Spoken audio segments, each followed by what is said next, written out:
திருச்சிற்றம்பலம். திருமூலரையா திருவடிகள் போற்றி போற்றி, குருவடியும் திருவடியும் வணங்கி இந்த பதிவை ஆரம்பிக்கலாம் அன்பர்களே. இப்போ நம்ம சொல்கிறது நம்ம வாழ்க்கையில் எல்லாத்து வாழ்க்கையிலையும் நடந்திருக்கும். கொஞ்சம் பொறுமையாக கேட்டு சிந்தித்து பாருங்களேன். ஆரம்ப காலகட்டத்தில் கையெடுத்து கும்பிடுன்னு அம்மா நமக்கு சொல்லி தந்திருப்பாங்க. இன்னார் தான் கடவுள்னு அடையாளப்படுத்தியிருப்பாங்க. பல்வேறு விதமாக நம்ம தெய்வத்தை வழிபட்டிருப்போம். ஒரு காலகட்டம் வந்ததுக்கப்புறம் ஈசன் நம்மை ஆட்கொள்கிறார் அப்படிங்கும் போது தான் ஈசனோட அருமை பெருமைகள், அவரோட அன்பு, அவரோட காதல் எல்லாமே நமக்கு தெரிய வரும். அப்படியே தெரிய வந்ததுக்கப்புறமா அவர் மேலே நம்ம அன்பு செலுத்தும் போது, காதல் வயப்படும் போது, அல்லது அந்த பணிவு ஏற்படும் பொழுது தான் நமக்கு பிரச்சனைகளே ஆரம்பிச்சிருக்கும். அது எப்படிப்பட்ட பிரச்சனையாக இருந்திருக்குன்னா, நம்ம பக்தி நெறியில் இறங்காத வரலும், சிவபெருமான சரணடையாத வரையிலும் நம்ம யாருமே கண்டுக்கிட்டு இருந்திருக்க மாட்டாங்க. நம்ம பாட்டுக்கு போயிட்டு இருந்திருப்போம், கோயிலில் வழிபாடு செஞ்சுக்கிட்டு இருந்திருப்போம், இல்லை எல்லா ஆலயங்களுக்கும் போயிருப்போம். யாருமே கண்டுக்கிட்டு இருந்திருக்க மாட்டாங்க. என்னைக்கு சிவபெருமான நினைத்து நாம் சிவ வழிபாடை செய்ய ஆரம்பிக்கின்றோமோ அந்த நிலையிலேயே பல தடயங்கள் அல்லது தடைகள் நம்ம வாழ்க்கையில் ஏற்பட ஆரம்பிக்கும். எங்கேருந்து அப்படின்னா, பெற்றவங்க கிட்ட இருந்தே சில சமயங்கள் ஆரம்பிக்கும்.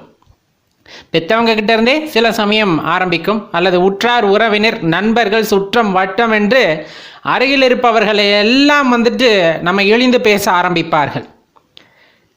கடவுளை வழிபடணும்னு நினச்சிட்டு சிவபெருமானை ஏன் வழிபடுறேன்னு ஆரம்பிக்கும். அந்த இடத்துல சிவபெருமானை ஏன் வழிபடுற அப்படின்னு ஆரம்பிக்கும். அதுக்கப்புறம்தான் எங்குமே இல்லாத ஆட்கள்லாம் நாத்திகம் பேச ஆரம்பிச்சிருப்பாங்க. கடவுள்னு உண்மையா, கடவுள்னா இல்லையே, அப்படி இப்படின்னு கண்ணா பின்னா நாத்திகம் பேச ஆரம்பிச்சிருப்பாங்க. அதுக்கப்புறமா பார்த்தீங்க அப்படின்னா, பல கடவுள்களை வழங்கக்கூடிய வேறு வேறு மார்க்கத்தை சார்ந்தவர்கள் தங்கள் கடவுள் தான் பெரிதுன்ட்டு நம்மக்கிட்டே பேச ஆரம்பிச்சிருப்பாங்க. அதெல்லாம் கேட்டு மனம் கொஞ்சம் கூட சஞ்சலப்பட்டிருக்காது. அடடா, என்ன எல்லாரும் இப்படி பேசுகிறாங்களே, எல்லாரும் இப்படி சொல்கிறாங்களே, ஒருவேளை அவங்க சொல்கிறதெல்லாம் உண்மையா அப்படின்னு கூட நம்ம மனசானது தடுமாறி இருக்காது. ரொம்ப ஆணித்தனம் நின்றுக்கும். நான் பற்றியது யாரை? சிவபெருமானை. யார் என்னை ஆட்கொண்டார்? சிவபெருமான் என்னை ஆட்கொண்டார். அப்போ இவங்க பேசுகிறதெல்லாம் என் காதுக்கு கேட்கவே கேட்காதுங்கிற மாதிரி ஆயிருக்கும். ஒரு சிலர் விரதம் இருந்தால் தான் கிடைக்கும் அப்படின்னு இருப்பாங்க. ஒரு சிலர் வேள்வி நடத்தினால்தான் கிடைக்கும் அப்படிம்பாங்க. இந்த மாதிரி பல வழிகளில் இருக்கக்கூடிய வழிமுறைகளை எல்லாம் நமக்கு கற்றுக் கொடுக்க முயற்சி செய்திருப்பார்கள். அதுலேயும் ரொம்ப பார்த்தோம் அப்படின்னா, எந்த அளவுக்கு இழிந்து பேச முடியுமோ அந்த அளவுக்கு இழிவாக பேசியிருப்பார்கள். நம்மளும் பார்த்தோம் அப்படின்னா, அவர் ஆட்கொண்டதுக்கு அப்புறமா தன்னிலை மறந்து அப்படிங்கிறத விட தன்னை பற்றி அறிந்து கொள்ள வேண்டும் என்ற வேட்கையில், என்னுள் இருக்கின்ற ஈசனை உணர்ந்து கொள்ள வேண்டும் என்ற வேட்கையில் சதா சிவனோட ஞாபகமாகவே இருக்கும். சதா சிவனோட ஞாபகமாகவே இருக்கும். அப்படி அதே ஞாபகத்தில், அதே சிந்தனையில் இருக்கும்போது பல்வேறு இழி பேச்சுகளுக்கு, அதாவது கண்ணா பின்னான்னு பேசியிருப்பாங்க. பித்தன் மாதிரி அலையிறான், சித்தன் மாதிரி அலையிறான், பிரம்ம பிடிச்ச மாதிரி அலையிறான், இப்படி என்னென்ன வார்த்தைகள் எல்லாம் சொல்லி பேச முடியுமோ எல்லா வார்த்தைகளையும் சொல்லி பேசியிருப்பார்கள். எந்த இடத்துலையும் மனசு அப்படிங்கிறது கொஞ்சம் கூட சஞ்சலப்பட்டிருக்காது. ஏன் திரும்ப நான் சொல்கிறேன், நம்ம பிடிச்சது யார் காலை அப்படின்னா சிவபெருமானோட காலை. யாரு? பராபரத்தோட காலை. அப்படி இருக்கும்போது இவங்க பேசுறதுக்கெல்லாம் காது கொடுத்துட்டா என் வாழ்க்கையில் இறைவனை காண்பதில் தடை ஏற்பட்டு விடும் அப்படின்னு உள்ளார்ந்த உணர்ந்ததின் பொருட்டு மற்றவர்கள் பேசுவதை எதையும் செவிக்குள் கொண்டு போகாமல் வெளியவே நிறுத்தி வச்சிருவோம். அவங்க பேசுறதெல்லாம் வாங்கி, அவ என்னென்ன திட்டினாலும் சரி, என்னென்ன இகழ்ந்து பேசினாலும் சரி, எல்லாத்தையும் வாங்கி மாலை மாதிரி அணிந்து கொண்டு, என் கழுத்திலே விழுந்த மாலை மாதிரி அணிந்து கொண்டு என் போக்கில் போக வேண்டும் என்று எல்லோருமே சென்று இருப்போம். உன்னதமான பக்தி, நான் தான் சொல்கிறேனே, உன்னதமான பக்தி. அந்த படைப்பின் சிருஷ்டி கர்த்தா அப்படின்னு சொல்லக்கூடியவர், அந்த சிற்றம்பலத்துள்ளே அப்படின்னு அந்த இடத்துல இருக்கக்கூடிய அந்த ஆற்றல் அப்படிங்கிறது என்ன சொல்கிறதுனே தெரியல. அது எண்ணில் அடங்காது, அது வார்த்தையால் வர்ணிக்க முடியாது, இப்படித்தான் என்று கூற முடியாது. அப்படிப்பட்ட அனுபவத்தை நமக்குள் ஏந்தி கொள்ள வேண்டும், அதை உணர வேண்டும் என்ற அந்த நாட்டமுடையவர்களால் மட்டுமே சிவபெருமானை வழிபட முடியும். நம்ம நினைக்கிற மாதிரி எல்லா இடத்துலையும் சிவபெருமானை கண்டுவிட முடியுமா? கட்டாயமாக கண்டுவிட முடியும். எல்லாராலும் கண்டுவிட முடியுமா? கண்டிப்பாக முடியாது. அந்த வேட்கை இருப்பவர்களால் மட்டுமே சிவபெருமானை உணர்ந்து கொள்ள முடியும். இறைவன் மீது அந்த நாட்டமுடையவர்களால் மட்டுமே இறைவனை உணர்ந்து கொள்ள முடியும். நாத்திகம் பேசிக்கிட்டு அதை பற்றி ஒரு தேடலுமே இல்லை என்றால் அது பிரயோஜனமே இல்லாமல் போகும். எந்த ஒரு விஷயமாக இருந்தாலும் சந்தேகமாக இருந்தால் அதை பற்றின ஆராய்தல், அதை உணர்ந்து கொள்ள வேண்டும் என்ற வேட்கை, இறைவனின் மீது ஒரு பிடிப்பு அப்படிங்கிறது கட்டாயமாக இருக்கணும். ஒரு உறுதியான நம்பிக்கை இருந்து அதனை பற்றின தேடுதலை ஆரம்பிக்கும் போது கண்டிப்பாக இறைவன் அதற்கு வழிவகை செய்து கொடுப்பார். கண்டிப்பாக அதற்கு இறைவன் வழிவகை செய்து கொடுப்பார். நம்ம வச்சிருக்க பாசம், அந்த நேசம் அப்படிங்கிறது பார்த்தீங்கன்னா பச்சை மரத்தில் ஆணி அரைஞ்சார் போல அப்படியே ரொம்ப கிச்சனு பிடிச்சிக்கும். அதில் இருந்து நம்ம கண்ணில் இருந்து வர்ற அந்த கண்ணீர் அப்படியே பெருகி பெருகி ஆறாக ஓடி ஐயனின் காலை அபிஷேகம் செய்யும். ஐயனின் காலுக்கு அது அபிஷேக நீராக செல்லும். அத்தனையும் ஆனந்தத்தின் வெளிப்பாடாக வருவது, அத்தனையும் ஆனந்தத்தின் வெளிப்பாடாக வருவது. இறைவனை காணும் போதே புல்லரித்து போய் நின்று விடுவோம். அப்படியே அவரை பார்த்தா என்ன நடக்குது ஏது நடக்குதுன்னே தெரியாது. இறைவனை நினச்சிட்டா போதும், கண்ணிலிருந்து அருவியாக தண்ணி கொட்டும். அவரை பற்றி புகழ்ந்து பேசிக்கிட்டே இருக்கணும்னு தோணும். சிவா அப்படிங்கிற ஒரு பேரை கேட்டுட்டா போதும், அவரை பற்றி பேசிக்கிட்டே இருக்கணும், அவரை பற்றி நினைத்து கொண்டே இருக்கணும். இப்படிப்பட்ட எண்ணங்கள் தொடர்ந்து தோன்றிக்கொண்டே இருக்கும். மற்றவர்கள் தீங்கு செய்கிறார்கள், மற்றவர்கள் அதை செய்கிறார்கள், இதை செய்கிறார்கள், எதை பற்றி பேசுவதற்கும் நேரம் இருக்காது. ஏனால் என் சிந்தையில் யார் மட்டும் இருக்கிறார்? சிவபெருமான் மட்டுமே இருக்கின்றார். இந்த புறம் பேசுவது அல்லது குறை கூறுவது இது எல்லாம் மனதிலே வந்துட்டு தீய எண்ணங்கள் உடையவர்களால், மற்றவர்கள் மீது குறை காண்பவர்களால் மட்டுமே முடியுமே தவிர, எல்லா இடத்திலும் இறைவன் நிறைந்திருக்கிறார் அப்படிங்கிற அந்த உண்மையை தெரிந்து கொண்டு சிவபெருமானை தனது சிந்தையில் தாங்கி கொண்டிருக்கிற ஒருவருக்கு எந்த இடத்திலையும் மாற்று சிந்தனை என்பது இருக்கவே இருக்காது. ஒரே சிந்தனை, அதுவும் சிவபெருமான் மட்டும்தான். எது நடந்தாலும் அது சிவபெருமான் நடத்தி வைப்பது, எது நடந்தாலும் அது என் ஈசனால் நடப்பது அப்படிங்கிற அந்த ஒரு எண்ணத்தில் அப்படியே போய்கிட்டே இருப்பாங்க. அடியார்களை பார்த்தா அந்த அடியார் உருவத்தில் இறைவனை பார்க்கக்கூடிய தன்மை சிவனடியார்களுக்கே உண்டு.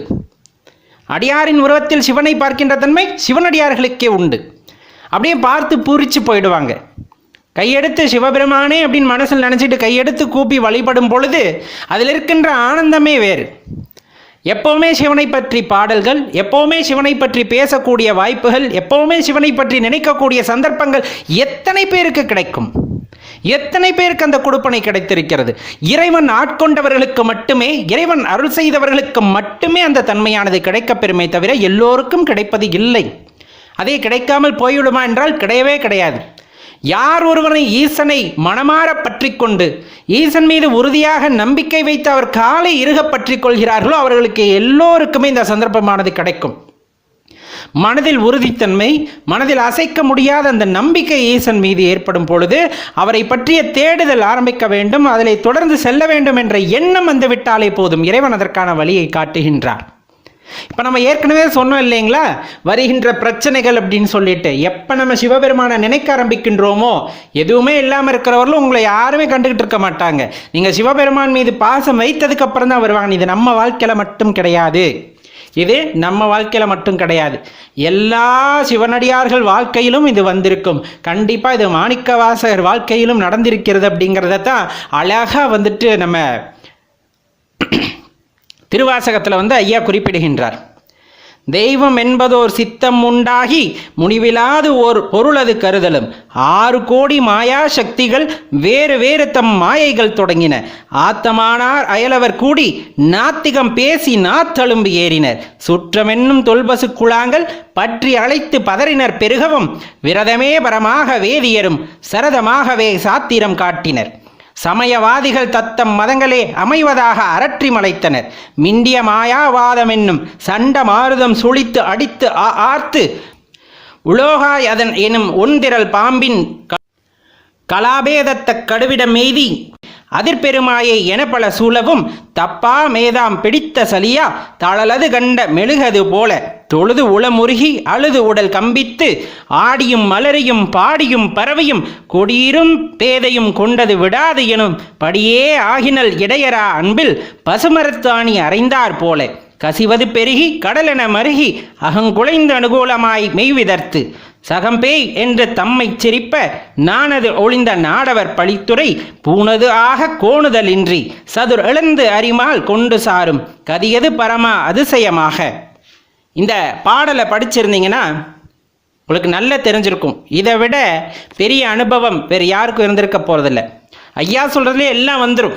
இப்போ நம்ம எதிர்கொண்ட எல்லா பிரச்சனைகளும் வரும். இது எல்லாருமே அனுபவிக்கிறது தான்.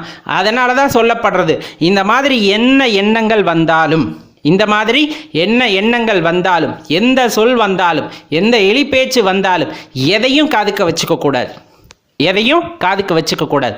அதே போல பிற தெய்வங்களை நாம் எழுந்து பேசக்கூடாது.